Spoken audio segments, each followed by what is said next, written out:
साथियों, आज से हम विधानसभा की हर सीट की जो है चर्चा करने का जो प्रोसेस है उसको स्टार्ट करते हैं। आज हम रतिया और दूसरी जो सीट है एक भिवानी की, उसको नांगल चौधरी को डिस्कस करेंगे। तो सबसे पहले तो रतिया सीट पर हम चलेंगे। ये सिरसा लोकसभा में पड़ती है।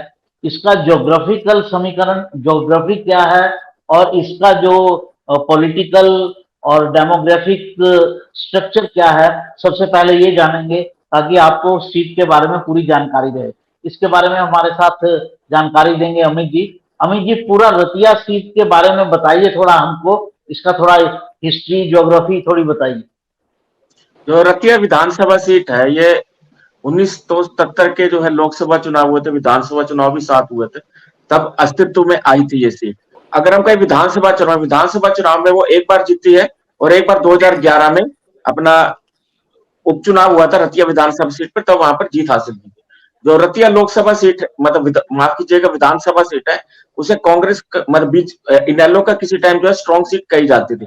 इनेलो ने यहाँ से लगातार 4 बार जो है विधानसभा चुनाव में इस सीट पर जीत हासिल की, चाहे वो 2000 का विधानसभा चुनाव हो, 2005 का विधानसभा चुनाव हो, 2009 का विधानसभा चुनाव हो, चाहे 2014 का विधानसभा चुनाव हो।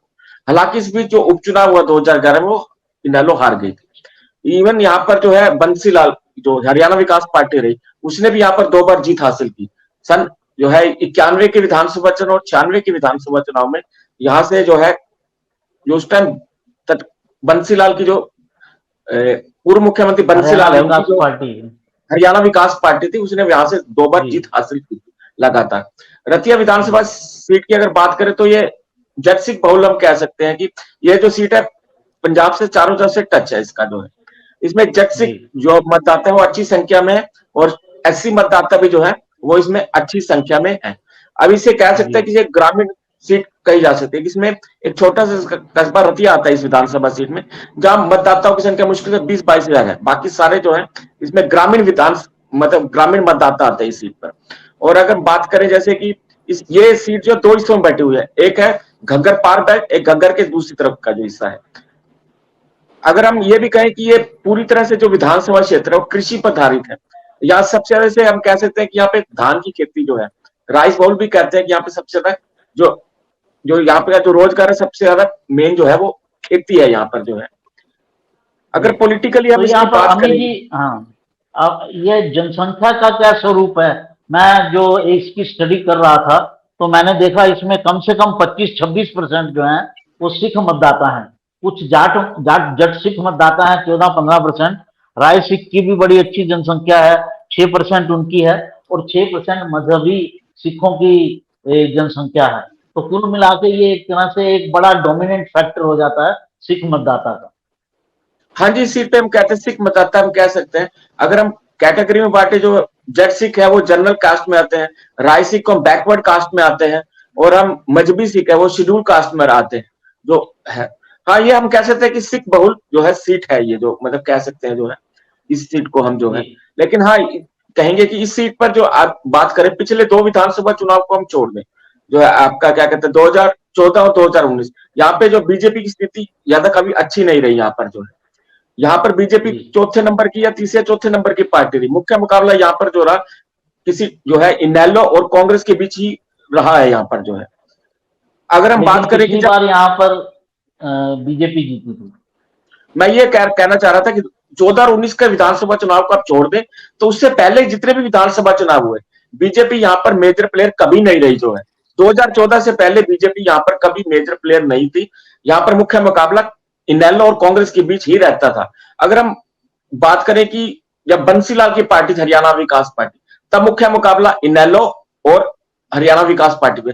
2 विधानसभा चुनाव ऐसे रहे 1991 और 1996 का, जहां पर मुख्य मुकाबला हरियाणा विकास पार्टी और लोकदल के बीच रहा। आप ये कह सकते हैं कि ज्यादातर टाइम यहाँ पर लोकदल ने ही जीत हासिल की है 77 से लेकर अब तक। भले अगर पिछला विधानसभा चुनाव भी देखें, इनेलो बहुत बुरी स्थिति में थी, उसका काली के साथ गठबंधन, लेकिन फिर भी यहाँ पर वो तीसरे उसका उम्मीदवार जो था उसने ठीक ठाक वोट हासिल किए रतिया विधानसभा सीट से। जी 10,000 वोट उनको मिले थे, और जेजेपी की जो कैंडिडेट थी उनको 30,000 वोट मिले थे। और जीतने वाले कैंडिडेट जो बीजेपी के थे उनको 55,000 के करीब वोट मिले थे, और हारने वाले जो थे कांग्रेस के उनको 54,000 मिले थे। बहुत कम अंतर था। जरनैल सिंह को मिले थे 54,000 के करीब, और लक्ष्मण नापा को मिले थे 56,000 के करीब। तो ये तो इसका इतिहास हुआ। अब हम चलते हैं विनोद जी के पास, आप जानते हैं उनको। विनोद जी, इस बार क्या आकलन है आपका रतिया को लेकर? क्या आपकी नजर में समीकरण बन रहे हैं, क्या स्थिति बन रही है? देखो, वैसे तो हम लोग जब किसी भी चुनाव का विश्लेषण करते हैं तो पिछले चुनावों को रेफरेंस के रूप में यूज करते हैं, लेकिन मेरा मानना यह है कि हर चुनाव नया होता है, नए मुद्दे होते हैं, हर चुनाव की तासीर अलग होती है। उसको पिछले चुनावों से एक रेफरेंस तो लिया जा सकता है, लेकिन उसको पैमाना नहीं माना जा सकता कि पिछले चुनाव में ये हुआ था अब आगे यही होगा। पैमाना नहीं माना जा सकता। जहां तक पिछली बार यहाँ से बीजेपी के चुनाव जीतने का सवाल है, तो वो आप ये देखो कि बहुत ही नेक टू नेक में बीजेपी यहाँ से जीती थी। और अगर इसके नीचे माइक्रो लेवल पे गांव वाइज जाए तो पूरा जो नाली बेल्ट है, नाली बेल्ट का मतलब ये है कि घग्गर नदी पूरे के पूरे रतिया क्षेत्र से निकलती है। घग्गर नदी का जो राइट साइड है वो पंजाब बॉर्डर पड़ता है, जिसमें सरदूलगढ़ कस्बा आता है, और लेफ्ट जो बॉर्डर है उसमें फतेहाबाद फतेहाबाद शहर की तरफ के गांव आते हैं। तो पिछली दफा पूरी नाली बेल्ट से, जिसमें जट सिख डोमिनेशन है, पूरी नाली बेल्ट से बीजेपी हारती हुई आगे बढ़ी थी। और जैसे जैसे वो रतिया कस्बे को पार किया और फतेहाबाद की तरफ बढ़े, गुना बेल्ट की तरफ बढ़े, तब उन्होंने जाके थोड़ी थोड़ी रिकवरी शुरू की। और जैसे ही वो गैर जट सिख गांव में काउंटिंग शुरू हुई, तब जाके बीजेपी का कैंडिडेट मात्र 1200 वोटों से जीता। और वो भी, उसमें भी दो बड़े गांवों का कंट्रीब्यूशन है। एक बेडाना गांव है जहां अब वोट पिछले चुनाव में तो 9800 थे, अब वो 10,000 से ऊपर हो गए, तो 900 वोटों से तो वहां जीती। और 600 वोटों से जीती दरियापुर से। दरियापुर भी गैर जट सिख वोटरों का गांव है, जिसमें कंबोज जाति के वोट बहुत ज्यादा है। 600 वोटों से वहां जीती। टोटल 1500 वोटों से, और फिर थोड़े से वोटों से घोड़िया जीती। और फतेहाबाद शहर के आसपास ये सारे गांव पहले फतेहाबाद विधानसभा में थे, तो चौटाला साहब के टाइम में जो डिलिमिटेशन हुआ तो ये सारे गांव रतिया में डाल दिए गए। तो थोड़े से वोटों से वहां जीत के ये सीट जो है बड़े टफ माहौल में, कुछ बिश्नोइयों के गांव से अच्छा वोट मिल गया, क्योंकि फतेहाबाद का दोबारा बिश्नोई था, तो कुछ बिश्नोइयों के गांव से वोट मिल गया, तो ये बड़ी मुश्किल से जीती। तो हिस्टोरिकली ये सीट कभी बीजेपी की रही नहीं। पिछली दफा पहली दफा बीजेपी जीती। इससे पहले बीजेपी ने वहां अच्छा फाइट दिया था, सुनीता दुग्गल लड़ी थी उससे पहले वाले चुनाव में, वो 500 वोटों से हार गई थी। लेकिन इस दफा अभी जो लोकसभा का रिजल्ट है उसमें बीजेपी काफी लगभग 30,000 वोटों से पीछे रही है रतिया से। कनेक्ट जी। नहीं, मैं यही कह रहा था कि बीजेपी के लिए ये सीट कोई आसान नहीं रही। पिछली दफा भी बीजेपी बड़ी मुश्किल से 1200 वोटों से जीती। और उसमें भी जो गांव की तरफ जाएं तो सिख बेल्ट के गांव, जो नाली पार के गांव बोलते हैं, वहां की लोकल भाषा में नाली पार के गांव बोलते हैं, नाली पार के गांव में बीजेपी बहुत बुरी तरह से पिछड़ रही थी। और जैसे ही नाली के इस हिस्से में जो रतिया कस्बे के साथ और फतेहाबाद कस्बे के बीच के गांव है, यहाँ आके बीजेपी ने रिकवरी की और दो बड़े गांव है जिसकी वजह से बीजेपी जीती। बिडाना से 900 की लीड, और दरियापुर से, ये भी गैर जट सिख गांव है, इसमें कंबोज जाति के वोट काफी है। तो यहाँ आके बीजेपी 600 से जीती, और कुछ घोड़िया से जीती, और एक दो बिजनौरियों के गांव से अच्छी लीड लेके बड़ी मुश्किल से ये बीजेपी सीट ये निकाल पाई। तो मेरा कहने का मतलब ये था कि हिस्टोरिकली रतिया बीजेपी की नेचर की सीट नहीं रही, और इस बार तो और भी गड़बड़ हो जाएगी। उसका रीजन क्या है कि इस इलाके में नौकरी इतना बड़ा मुद्दा नहीं है, इस इलाके में ट्यूबवेल के कनेक्शन बहुत बड़ा मुद्दा है। जिसके पास 2 कनेक्शन है उसे 4 चाहिए, जिसके पास 1 है उसे 2 चाहिए, क्योंकि ये धान पैडी बेल्ट है और यहाँ पानी की जो डिमांड है वो ज्यादा रहती है। तो पैडी के ठेका भी बहुत महंगा है, 80-80 हजार रुपए एकड़ पे लोग ठेके लेके यहाँ पे खेती करते हैं, तो उनको पानी चाहिए, ट्यूबवेल के कनेक्शन चाहिए। तो हमारे जो बीजेपी की पॉलिसी में रहा कि ट्यूबवेल के कनेक्शंस को, और विशेषकर रतिया में वाटर लेवल बहुत डाउन जा रहा है, तो रतिया में ट्यूबवेल कनेक्शन देने में सरकार ने थोड़ा सा शिकंजा कसा हुआ था। किसान आंदोलन का भी असर है, फार्मर बेल्ट का भी असर है, और जो हमारे पास हमारी टीमों ने घूम के जो इनपुट्स लिए हैं, उसमें मुझे नजर नहीं आता कि ये सीट इस बार बीजेपी निकाल पाएगी। ये सीट कांग्रेस के पक्ष में स्पष्ट जाती हुई नजर आ रही है। दूसरा, यहाँ पे कैंडिडेट के खिलाफ भी एंटी इनकम्बेंसी है, और वो भी छोटे लेवल की नहीं है, वो काफी बड़े लेवल की एंटी इनकम्बेंसी है। और मुझे तो लगता है कि बीजेपी यहाँ से टिकट भी बदलेगी। अगले टॉपिक में जब मैं टिकटों के जिक्र करूंगा कि कितनी टिकटें कटने जा रही हैं, तो उसमें एक टिकट तो आप रतिया की मान के चलो कि बीजेपी ये टिकट बदलेगी। अगर बीजेपी ये टिकट नहीं बदलेगी तो उसका जो मार्जिन है हार जीत का, वो और ज्यादा बढ़ सकता है। बढ़ सकता है। हार जीत का क्या आपने बता ही दिया कि जो सीट है वो बीजेपी अभी पीछे चल रही है, जो आपके पास इनपुट्स आए हैं, तो हार का ही मार्जिन बढ़ना है। यहाँ पर सुनीता दुग्गल भी ट्राई कर रही हैं बीजेपी की तरफ से, रविंदर बलियाला भी ट्राई कर रहे हैं, मुख्तार बाजीकर भी कोशिश कर रहे हैं, और बलदेव रविदास। तो सर मैं आपको बता रहा था विनोद जी की 4-5 लोगों के नाम ऊपर भेजे गए हैं नीचे से, जो लिस्ट मंगाई गई थी उसमें एक तो करंट एमएलए का नाम है ही, इसके अलावा देखिए, सुनीता दुग्गल है। मैंने सुन लिया, मैंने वो नाम सुन लिए और दर्शकों ने भी जी सुन लिए होंगे। मेरा इसमें जी जी सीधा सा पंच है कि अगर बीजेपी ने कैंडिडेट चेंज किया, कोई हैवीवेट जी। कैंडिडेट आया, तो मुकाबला होगा। अगर आपकी बीजेपी ने आवाज यहाँ रुक गई है। अगर बीजेपी ने यहाँ कैंडिडेट चेंज नहीं किया तो यहाँ कोई मुकाबला होगा नहीं। ये सीट सीधी साफ सुथरे तौर पे अपोजिशन को जाएगी, कांग्रेस को जाएगी। जी सर, मैं ये जानना चाहूंगा कि जैसे इस बार कहा जा रहा है कि लोकसभा के मुकाबले जो है स्थितियां में भाजपा के प्रति थोड़ी अनुकूल हुई है, कि जो मार्जिन था 35,000 का, जो मार्जिन था लोकसभा में, वो विधानसभा में घट सकता है। और मुकाबला नहीं कह सकते, लेकिन फिर भी है कि स्थिति पहले के मुकाबले बेहतर हुई। आप क्या कहना चाहेंगे इसको लेके सर जो है?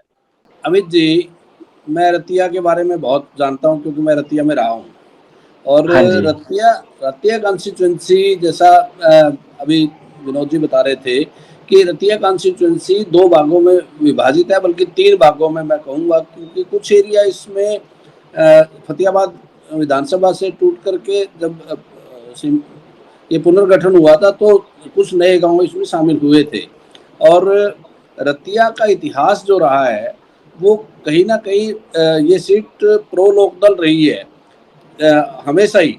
और कांग्रेस भी केवल बहुत कम बार 2 बार 3 बार यहाँ जीत पाई है, और 2 बार हरियाणा विकास पार्टी बंसीलाल जी की, चाहे उसमें पीरचंद जी थे या रामस्वरूप ब्रह्मा थे, वो यहाँ से जीते हैं। इंडियन नेशनल लोकदल के लगातार यहाँ विधायक बनते रहे हैं, चाहे वो आत्मा सिंह गिल हों, बाद में वो कांग्रेस के सांसद भी हो गए थे सिरसा से। और उसके बाद भी आप जितने नाम गिनते जाएंगे, अभी आपने भाजपा के संभावित उम्मीदवारों में बताया प्रोफेसर रविंदर बलियाला का नाम, वो भी इंडियन नेशनल लोकदल के विधायक रहे हैं। और जो गांव जुड़े भी थे, आप जो नाली पार के गांव की बात कर रहे थे, उन गांव में सिख के साथ साथ मेहता कम्युनिटी बहुत है, जो अरोड़ा खत्री बहुत सारे हैं, गंदा, मड और अलिका, ये बड़े बड़े गांव हैं। और उसी तरह से सिखों में भी जट सिख हैं, राय सिख हैं, कंबोज सिख हैं। और खास बात इस क्षेत्र की मैं बता दूं कि इस क्षेत्र के जट सिख गांव जितने भी हैं, उनमें लगभग बोलान गोत्र यानी कि सिहाग गोत्र के लोग हैं, जो चौधरी देवीलाल का गोत्र है। और इसी वजह से वहाँ सहानुभूति हमेशा से उनके साथ रही है। और सिख प्रत्याशी भी यहाँ आते रहे और गैर सिख प्रत्याशी भी आते रहे। कांग्रेस के प्रत्याशी जो जरनैल सिंह 2 बार रहे हैं, वो भी इंडियन नेशनल लोकदल के विधायक रहे हैं। और जब उपचुनाव हुआ था उस समय उनको मौका मिला, और उस समय भी ज्ञानचंद ओड जो इंडियन नेशनल लोकदल के विधायक थे, उनके निधन के बाद वो स्थान रिक्त हुआ था। मैं आपको एक बात और बता दूं कि आपने आंकलन जिस भी ढंग से किया है, आपका आंकलन पे मैं क्वेश्चन नहीं करूंगा, परंतु रतिया में अगर आपने केवल बाइपोलर मान करके चुनाव सर्वेक्षण किया है, या वहाँ आपने ग्राउंड पे जा करके क्वेश्चन ही इस तरह से पूछा है कि इधर बीजेपी और कांग्रेस, तो आपके जवाब उस तरह के ही आएंगे। अगर आप कैंडिडेट वाइज देखेंगे पिछली बार का जो जननायक जनता पार्टी के प्रत्याशी थे मंजू बाजीगर, इस बार वो इंडियन नेशनल लोकदल में शामिल हो चुकी हैं। रामस्वरूप रामा जी जो विधायक रहे हैं वो इंडियन नेशनल लोकदल में आ चुके हैं, और आत्मा सिंह गिल का बेटा वो भी इंडियन नेशनल लोकदल ज्वाइन कर चुका है। एक और इस क्षेत्र की बात है कि यहाँ एससी का जो एक जिस वर्ग को आप मानते हो कि कहीं कोई टिकट नहीं देता, तो यहाँ हमेशा ही उस वर्ग को इंडियन नेशनल लोकदल ने टिकट दिए, एक बार जर्नैल सिंह को छोड़ के, चाहे वो ओड था, चाहे वो मजहबी सिख था, या वो बाजीगर था। इस तरह के सारे जो प्रत्याशी आए हैं कहीं ना कहीं वो लोकदल से आए। और जब आप बात करते हो भारतीय जनता पार्टी की, तो भारतीय जनता पार्टी का तो वहाँ केवल सुनीता दुग्गल जी जब 14 में आई उसके बाद थोड़ा बहुत कहीं वजूद बना है, परंतु रतिया विधानसभा क्षेत्र ऐसा है जिसमें भारतीय जनता पार्टी कितना भी बड़ा कदावर नेता ले आए, वहाँ मुकाबला ट्रायंगुलर तो है ही। और एज मैं समझता हूँ कि इस बार इंडियन नेशनल लोकदल को रहने वाला है, क्योंकि अगर आप सिरसा पार्लियामेंट में किसी सीट को सबसे सेफ मानते हो इलाहाबाद के बाद, तो वो रतिया है। देखिए, मेरा मानना ये है कि सरसा पार्लियामेंट ने इंडियन नेशनल लोकदल का साथ तब दिया है जब उनको ये लगता था कि इंडियन नेशनल लोकदल की हरियाणा में सरकार बन रही, या वो सरकार बनाने के करीब है, या वो सरकार बनाने में हिस्सेदारी निभाएंगे कोalition में, तो इंडियन नेशनल लोकदल का वोट बढ़ता है। क्योंकि बाई नेचर हर विधानसभा के लोगों की ना एक नेचर होती है। अब रतिया की नेचर है सीधी सीधी पानी आधारित, पूरी फुल जमींदारा सीट है। और सिरसा जिला में और हिसार जिला में हमेशा एक मैसेज रहा है कि नरवाना से लेके भाखड़ा का पानी अगर सिरसा जिला की या फतेहाबाद जिला की जमीनों को मिला है तो वो चौधरी देवीलाल की वजह से मिला है। आज भी जब नहर कम होती है या नहर में पंजाब में पानी चोरी हो जाता है तो लोग चौधरी देवीलाल को याद करते हैं कि यार उसके टाइम में नक्का नक्का फुल होता था भाई। तो रतिया का जो बाई इन लार्ज जो नेचर है वो हमेशा आप इनेलो नहीं किए, इसको प्रो देवीलाल कह सकते हैं, प्रो देवीलाल रहा है। उसके बाद चाहे वो समता पार्टी बनी, चाहे इंडियन नेशनल लोकदल बना, उसकी सपोर्ट में रहा। और जब इंडियन नेशनल लोकदल टूट के जजपा एकदम आगे आई तो जजपा को इनेलो से ज्यादा वोट इसलिए नजर आए कि एक हवा थी कि भाई जजपा सरकार बना सकती है या जजपा सरकार के अंदर जाएगी, यानी जजपा को सीटें ज्यादा आएंगी, तो लोगों ने लोकदल छोड़ के दुष्यंत को तवज्जो दी। इस बार ये स्थितियां दोनों दलों में नहीं है, ना जजपा में है ना इनेलो में है। कल 10 दिन बाद टिकटें कटने के बाद कुछ माहौल बन जाए तो मैं उसको इग्नोर नहीं करता, लेकिन जहां तक सर्वे का इश्यू आया, इंडियन नेशनल लोकदल के लिए कल दर्शक आपसे पूछ रहे थे कि ट्रायंगुलर मुकाबले कहाँ हो सकते हैं। मैं ये बात दावे से कह सकता हूँ, रतिया में सीधा मुकाबला नहीं होगा, रतिया में ट्रायंगुलर मुकाबला होगा, और कहीं ना कहीं एज जो है वो आइनएलडी का रहेगा। ट्रायंगुलर मुकाबला रतिया में भी होगा, ट्रायंगुलर मुकाबला आपका रानिया में भी होगा, और ट्रायंगुलर मुकाबले की एक सीट मुझे अभी और पता चली है, वो भी एक वीआईपी सीट है, उसका भी हम जिक्र कर सकते हैं। तो खबर ये है कि बहादुरगढ़ से ओम प्रकाश धनखड़ जो है बीजेपी के राष्ट्रीय सचिव हैं, वो बादली की बजाय बहादुरगढ़ से चुनाव लड़ना चाहते हैं। ऐसी सीरियस लेवल पे सूचना है, उस लेवल पे सूचना है कि उनसे ये चर्चा हो चुकी है और उन्होंने शायद अपनी सहमति भी दी है।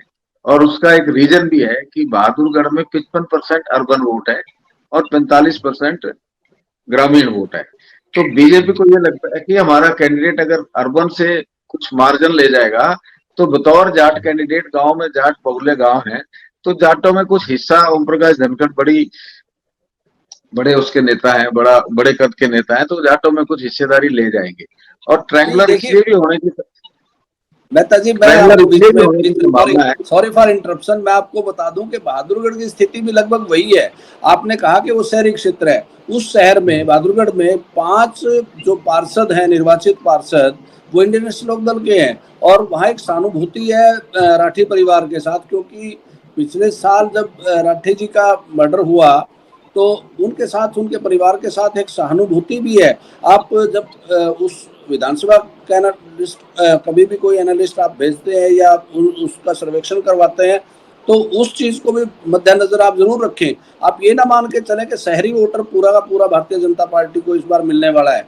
इस बार का सेंटिमेंट नहीं बिल्कुल अलग है, बिल्कुल अलग है। और बहादुरगढ़ के लिए भी नहीं वही स्थिति है जो मैं रतिया में बता रहा हूँ कि ट्रायंगुलर नहीं कंटेस्ट तो वहां मैं है ही।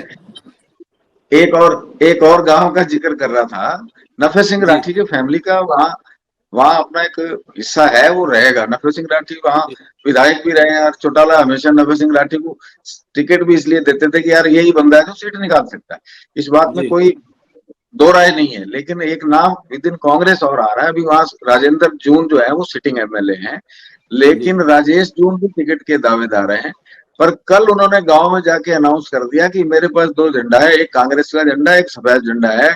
अगर टिकट मिलेगी तो ठीक है, नहीं तो मैं इंडिपेंडेंट चुनाव लड़ूंगा।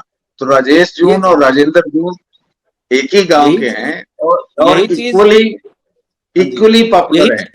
यही चीज अगर आज आपने देखी हो रिपोर्ट्स, रिवाड़ी में हुआ है। सतीश वहाँ एक कैंडिडेट थे, वो भी इंडियन नेशनल दल के कैंडिडेट रहे और भारतीय जनता पार्टी में इस समय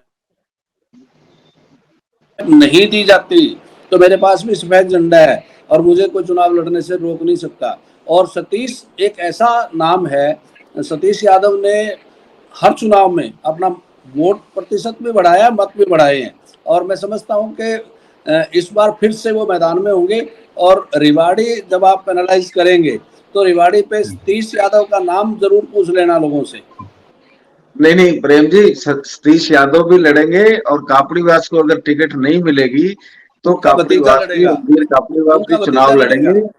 जी और हमारी फीडबैक के मुताबिक कापड़ीवास के प्रति वहां पे सहानुभूति है।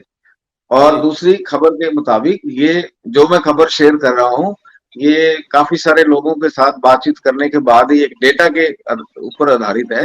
लेकिन एक बात वहां मैं बता दूं, जो आप कल भी जिक्र कर रहे थे, मैं उसको पूरा खोल देता हूँ जी कि जो इस वक्त का सिटिंग एमएलए है जी उसके खिलाफ कोई मूड नहीं है।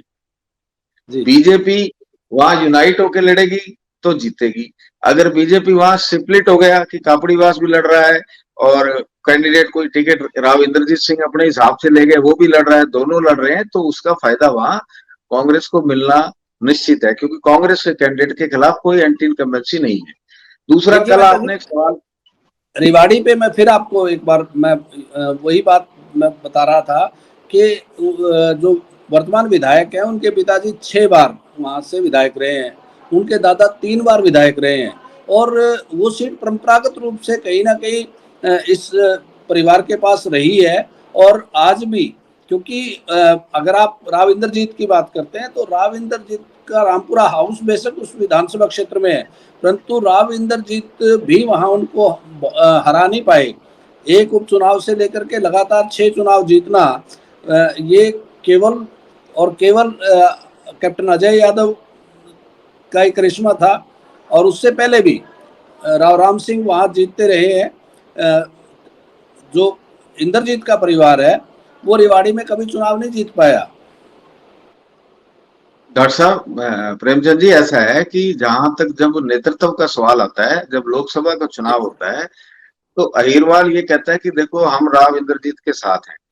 लेकिन जी वही अहिरवाल जब विधानसभा का चुनाव आता है तो तब वो अपने हिसाब से मेरिट से फैसला लेता है। उसको दूसरे दूसरे अहिर नेता भी चाहिए, केवल राव इंद्रजीत नहीं चाहिए उसको।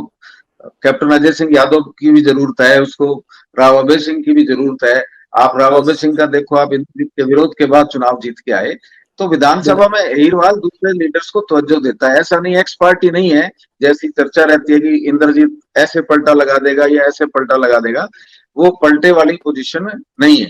दूसरी बात यह है कि कल जो आप कह रहे थे ना कि अहिरवाल में कांग्रेस काफी लगता है कि सीटें निकाल सकती है या मुकाबले में आ सकती है, वो जी उस खबर में दम दम है। लेकिन उस खबर में दम उतना ही है जितने से अभी सीटों में बदलाव नहीं आता, वहां कांग्रेस का वोट प्रतिशत बढ़ा है। और उसका जी रीजन यह है कि तीसरा तीसरा पक्ष अग्रवाल में नहीं है। जैसे पिछली बार जेजेपी को कई जगह सिग्निफिकेंट वोट मिला था, नारनौल में भी मिला था और नांगल चौधरी में भी मिला था। तो इस बार नारनौल में जेजेपी मिला की था सबसे अच्छा। स्थिति नहीं है। लेकिन एक सेंटिमेंट है जो ट्रेवल कर रहा है कि अभी तक अहिरवाल में लोगों का बीजेपी को हराने का मन नहीं बना है। कांग्रेस का वोट परसेंटेज बड़ा है, लेकिन बीजेपी को हराना है, ये अहिरवाल में ये लेवल अभी आया नहीं है। ये लेवल तब आएगा जब वोटिंग को 2-4 दिन रह जाएंगे और अहिरवाल को अगर ये समझ आ गया कि भाई बीजेपी की सरकार नहीं आ रही, तो वो कांग्रेस की तरफ जा सकते हैं। नहीं तो आज भी बीजेपी अहिरवाल में मजबूत है और बिना किसी दो राय के मजबूत है। जी नहीं, एक और चीज जो रोचक है इस बार, अहिरवाल पे हम सीधा चले गए। अहिरवाल की 4 में मतलब महेंद्रगढ़ जिले की 4 में से 3 विधानसभा पे इस बार पूर्व अधिकारी चुनाव मैदान में कोशिश कर रहे हैं कांग्रेस की टिकट के लिए। और उसमें एक तो बीजेपी के विधायक अभी हैं नागल चौधरी से, उन्हीं के विधानसभा क्षेत्र से विनय सिंह, उन्हीं के गांव से आईएएस अधिकारी, वो टिकट मांग रहे हैं। और नारनौल शहर में विकास यादव जी एक और अधिकारी रहे हैं, कमिश्नर रहे हैं फरीदाबाद में, वो टिकट मांग रहे हैं। सुभाष यादव जी टिकट मांग रहे हैं। अटेली में भी मैं कहता हूं कि हर विधानसभा क्षेत्र में पूर्व अधिकारियों ने अपना क्लेम इस बार। वो एक देखने वाली बात है कि जो लोग राजनीतिक दलों में काम कर रहे हैं, यदि सारे अधिकारियों को वहां चुनाव में उतार दिया गया तो फिर वो कार्यकर्ता कहाँ जाएंगे, उनकी पीड़ा को कौन सुनेगा?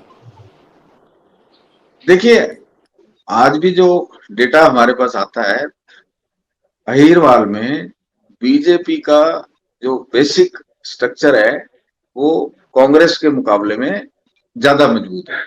और जहां तक आप अधिकारियों की बात कर रहे हो, तो नांगल चौधरी से 2 बार चुनाव जीते राव अभय सिंह, वो अधिकारी रहे, आईएएस अधिकारी रहे, और उनको एडवांटेज भी रहता है इस बात का कि एक तो वो अधिकारी है, उनको पता है काम कैसे करवाना है, ऊपर से वो एमएलए हो गए, फिर अब वो मंत्री हो गए। दूसरा, आप गुड़गांव से चल के राजस्थान बॉर्डर तक चले तो ये सारा एरिया विकसित हो रहा है, अलग तरीके का एक इनकम ग्रुप बन गया है, लॉजिस्टिक हब वहां बन गए, जमीनों की कीमतें बढ़ गई हैं। जब एक इलाके में पैसा आता है तो पैसा बड़े आदमी से निकल के और छोटे आदमी तक जाता है। तो इसलिए अहिरवाल में सरकार के प्रति कोई नाराजगी नहीं है, पैसा लोगों का बढ़ रहा है, पानी वहां लोगों को ठीक मिला है, पहले पानी के डिस्ट्रीब्यूशन में गड़बड़ होती थी, तो खेती भी ठीक है। तो एक मोटे तौर पे अहिरवाल एक ऐसा क्षेत्र है जहां बीजेपी के ऊपर क्वेश्चन नहीं है, इसलिए वहां कांग्रेस को जो है ना चुनाव लड़ने में थोड़ी सी बेसिक कठिनाई आएगी। और यही वजह थी कि कल जब हमने महेंद्रगढ़ पार्लियामेंट का जिक्र किया, तो पूरे हरियाणा में एक पार्लियामेंट आपने भी और मैंने ठोक के बोली थी कि ये पार्लियामेंट बीजेपी की मजबूत रहेगी, और उसके पीछे कारण था अहिरवाल की 4 सीट। जी अमित जी, कमल जी, जो भी लाइन पे आए। नहीं, भिवानी संसदीय क्षेत्र में इसलिए मैंने कहा था क्योंकि इस बार आपके जो तोसाम लोहारू हैं उनमें भारतीय जनता पार्टी मजबूत हुई है। किरण चौधरी के आने से भारतीय जनता पार्टी को भिवानी जिले में बल मिला है, मैंने ये कहा था। मैं भी बात करना चाहूंगा भिवानी जिले की ही जो विधानसभा, भिवानी लोकसभा सीट में विधानसभा क्षेत्र नांगल चौधरी की, जो जिसके बारे में कहा जाता है कि सबसे ज्यादा पानी की कमी रहती है, मतलब आज जो पूरी तरह से राजस्थान से सटा हुआ है, जो है चारों तरफ से राजस्थान से सटा हुआ नांगल चौधरी विधानसभा क्षेत्र है। अमित जी, वहां अहीर के साथ साथ गुर्जर मतदाताओं की संख्या बहुत बड़ी है, और वहां से चौधरी फूसाराम और उनके सुपुत्र 4 बार विधायक रहे हैं। आप ये भी भूल जाते हैं कि वो टिकट के दावेदार हैं। पिछली बार उनको टिकट नहीं मिला था, जननायक जनता पार्टी से वो लड़े थे, फिर भी उनकी पोजीशन बहुत बढ़िया थी। और इस बार उनकी धर्मपत्नी वहां से टिकट मांग रही है, मूड़ाराम जी की, फूसाराम जी की पुत्र वधू कांग्रेस का टिकट मांग रही है। और उसी तरह से मैं गैर अहीर की बात कर रहा हूँ, गैर यादव की बात कर रहा हूँ। नारनौल की सीट पर कमलेश सैनी जो वहाँ की नगर परिषद की अध्यक्षा है, वो पिछली बार जननायक जनता पार्टी के टिकट पे सेकंड थी, इस बार वो भारतीय जनता पार्टी की दावेदार हैं। अगर सिटिंग एमएलए को बदल करके उन लोगों को लाया जाता है तो कहीं ना कहीं अहीरवाल में वो एक पकड़ जो जिसकी राव इंद्रजीत की आप बोलते हैं, राव इंद्रजीत जी की पकड़ भी कम होगी। नहीं, देखिए प्रेमचंद जी, जो आप गुज्जर मतदाता की और गुज्जर को टिकट भी मिलती रही है, चौटाला हमेशा गुज्जर जाट समीकरण बना के यहाँ चुनाव लड़ते और लड़वाते भी रहे। लेकिन अब अगर आप पूरे हरियाणा में अगर वोटिंग एक सर्वे करवाए तो गुज्जर जो वोटर है वो बाई इन लार्ज इस वक्त बीजेपी के साथ, अहीर वहां पे बीजेपी के साथ, गुज्जर बीजेपी के साथ। अगर तीन मार्शल कौम है, मैं दबंग वर्ड यूज नहीं करता, मार्शल वर्ड यूज करता हूँ, मतलब जो लीड करते हैं सोसाइटी को, अगर तीन वहां लीड करते हैं, जाट, गुज्जर और अहीर, तो दो बीजेपी के साथ है और तीसरा कैंडिडेट में खोट नहीं। अब चौथा कैंडिडेट मंत्री बन गया और कैंडिडेट में जरा भी खोट नहीं, उसके खिलाफ एक सवाल नहीं उठता एंटी इनकम्बेंसी का, और उसकी हाजिरी बहुत मजबूत है। तो इसलिए मुझे नहीं लगता कि नांगल चौधरी बीजेपी के हाथ से सीट खिसकेगी, इसमें मुझे बहुत कम चांस लगते हैं। बाकी आप अपनी राय व्यक्त कर सकते हैं। नहीं नहीं, देखिए मैं बिल्कुल निष्पक्ष होकर के ये बात कह रहा हूँ कि नांगल चौधरी की स्थिति इस बार बदलेगी, क्योंकि वहाँ की जो स्थिति है वो आप जाकर के ग्राउंड पे अगर अमित जी गए हैं तो मैं, क्योंकि अभी थोड़े दिन पहले मुझे मौका मिला था और मैं क्योंकि उनके साथ मैंने काम किया है, जो वहाँ वर्तमान विधायक हैं, मेरे बॉस रहे हैं, और उन्हीं की उसके सर्वे के हिसाब से मैंने कोशिश की थी कि वो तीसरी बार निकाल पाते हैं सीट या नहीं निकाल पाते हैं। तो इस बार एक तो राविंदरजीत फैक्टर उन पे हावी है, राविंदरजीत कहीं ना कहीं उनका विरोध करते हैं, ये बात स्पष्ट है वहाँ। और मैं मिला भी नहीं था डॉक्टर साहब से, फिर भी मुझे ये था कि किसी एक और अधिकारी जिसकी रुचि थी वहाँ, वो उनको बहुत डैमेज करने वाले हैं। आपको ये अंतर इसलिए नजर आता है, मैं उसका रीजन, साइकोलॉजी में कुछ रीजन होते हैं, ये अंतर इसलिए नजर आता है कि वो पिछली दफा बहुत ज्यादा मार्जिन से जीते थे जी, इस बार उनका मार्जिन नैरो हो रहा है। तो जब किसी का वोट घटता है तो वो घटता हुआ नजर आता है, जब आप हल्के में घूमोगे तो वोट घटता हुआ नजर आएगा। तो अगर वो छोटे मार्जिन से जीते होते तो ओपिनियन और होती, वो बहुत बड़े मार्जिन से जीते थे, इसलिए उनका मार्जिन नैरो हो रहा है। लेकिन मैं कहता हूं कि आज की डेट में भी वो 6-7% से आगे हैं। 6-7% भी विधानसभा में मार्जिन बहुत ठीक बड़ा, ठाक होता है, लड़ाई अच्छी होगी, बहुत बड़ा। इसमें कोई दो राय नहीं। और ये 6-7% वोट उनका तब घटेगा जब अहीरवाल में लोगों को ये बात समझ आ जाएगी कि बीजेपी की सरकार ही नहीं आ रही, तो वो वोट इधर उधर बदलेगा, अदरवाइज वो वोट उनके साथ स्ट्रिक्ट खड़ा रहेगा। और अहीरवाल का अब तक का जो आसपास की सीटों का माहौल है, इसलिए मुझे लगता है कि अब जहां तक मुझे लगता है कि नांगल चौधरी, अगर हम पिछले 3 विधानसभा चुनाव देखें, 2009 में ये सीट अस्तित्व में आई जो है, अगर हम 9 देखें, 14 देखें या 19 देखें, इन तीनों में जो कांग्रेस का जो प्रदर्शन था वो काफी बुरा रहा। मतलब अगर हम कहें कि मुकाबला जो था इनेलो बीजेपी का 14 और 19 में, तो इनेलो 14 में इनेलो और बीजेपी के बीच मुकाबला था, जहां बीजेपी मात्र 900 वोट से जीती मंजू चौधरी के खिलाफ जो है।